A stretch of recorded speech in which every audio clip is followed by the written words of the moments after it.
Isang mapagpalang araw sa ating lahat. Ito nga yung pang-anim na araw ng paggawa ng bahay nila Kuya Jimmy. Ilang araw na lang ay talagang matatapos na at kanilang matitirahan at may maayos na masisilungan lalo na kapag umuulan. Sa nakaraang vlog nga ay kumuha kami ni Kuya Jimmy ng kawayan para sa kusina nila. At pagdating ko nga dito ay meron na kaagad nakalagay na mga kawayan. Aba, kabilis naman. Nakakatawa makita na unti-unti na natatapos ang bahay niya. Ginawa na agad ni Kuya Jimmy at ni Tate Rene ang paglalagay ng mga ganito. At ito rin ang ginawang design. Kaya medyo madami rin ang biniling kawayan. At dating plano nga ay sarado ang kusina nila pero nung makita ni Kuya Jimmy ang bahay ni Tate Antonio ay biglang nag-iba. Nagandahan siya sa ganong design at isa rin sa rason ay maaliwalas rin talaga. Kaya agad natin binago para mas maging komportable sila. At late na rin pala ako nakapunta dito dahil that time nga ay talagang inuubo at sinisipon pa rin ako. Kaya konting sundot lang din sa trabaho. Pero kaya naman. Kaya ito si Tate Rene ginagawa naman ng pilar at diniretso na rin yung kahoy. Para mas maging matibay ito lalo na mga bata, baka masandalan o mapaglaruan ay delikado. Kaya ganitong design na ang aming ginawa. At habang busy dito, si Kuya Jimmy naman ay naglalagay ng kawayan. At para mas mabilis ay tumulong na rin ako.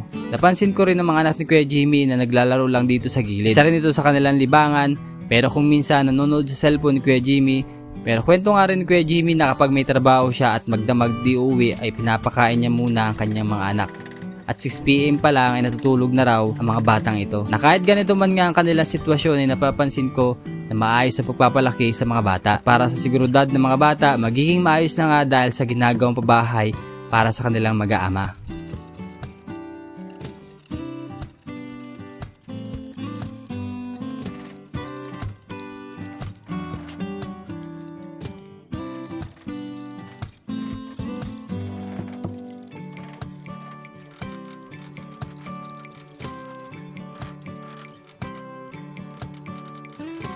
After magawa ni Tate Rene ang mga pilar, ay agad isinunod naman ang plywood na ilalagay sa kwarto.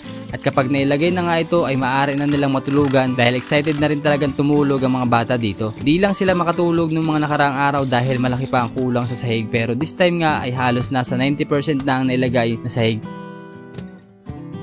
May kaunting kulang pa nga dito pero sakto na mayroon akong tirang plywood. Ganito ang sukat na nasa bahay kaya atin ang ibibigay.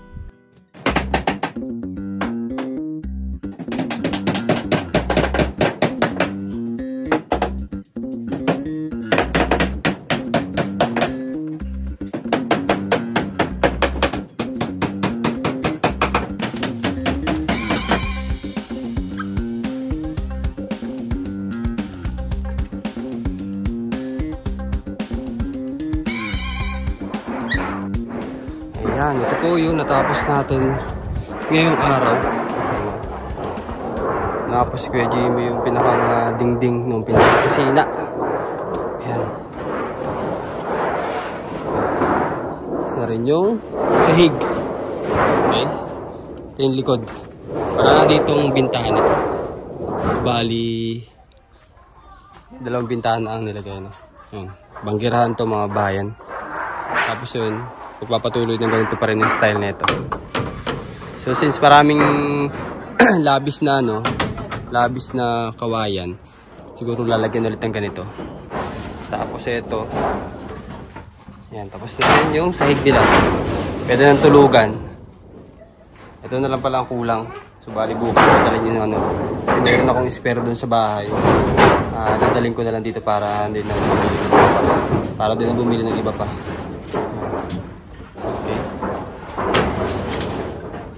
Ganda na ng bahay ni Kuya Jimmy. Ganda na ng bahay niyo, ano? Nining? Diyan ka matutulog. Ha? Oo, Kuya. Parang ano, gagawin natin sa nipa. Lagyan baga ng pan dito. Yan ang agagay. Opo. Lahat po. Mag-merenda na? Merenda na, merenda? Parito mga bata. Oh.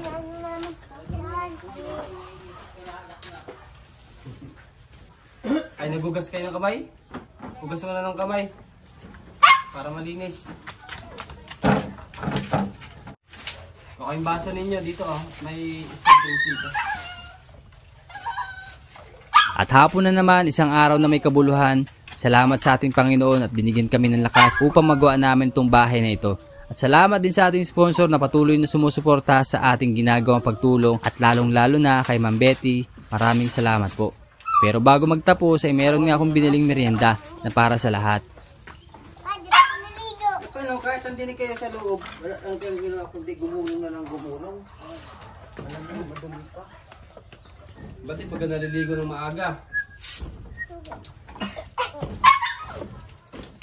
Sige ka, oh.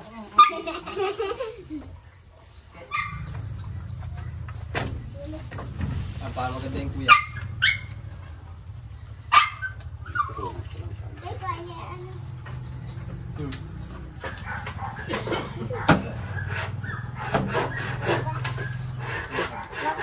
Ito baka malaglag. Natin mo na lang pagawa ka mo sito. Malaglag oh.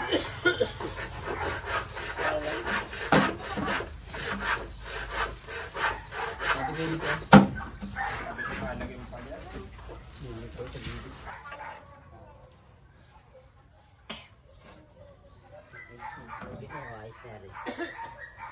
Paano mas wada po ata ang ganun din? Ganito po ang ganun din pala. Kung anong barapan ito din.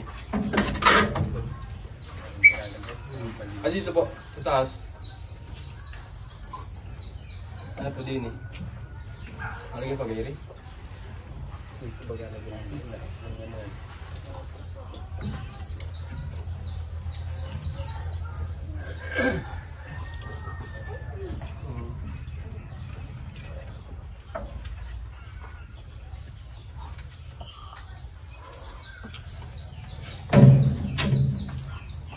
Bukas na lang. Parati na akong pinto na rin. Hindi. Oo. Ito yan. Parati. Abot. Ito. Hindi ito. Ayun, yun ang may pinto. Yun sa. Oo yan. Open. Agdan na lang. Tayo no. Agdan lang. Gusto mo nalagyan ng ano? Kapuluhan? Kaya akala ko may pinto. Kaya Para lang daw matibay. So, anong baka mamay... Dinirit ko lang yung atkuan. Ay, ako, mga Sandalan? bata. Mga bata. Sandalan ba? Lari sira na. Nagkabulan na ako gain. At syempre, bago makalimutan, ibibigay muna natin ang sweldo ni Kuya Jimmy.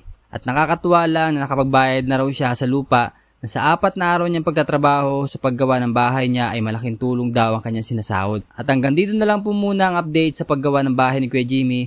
Maraming salamat po sa patuloy na pagsuporta sa aking ginagawa. God bless po. Ingat po kayo.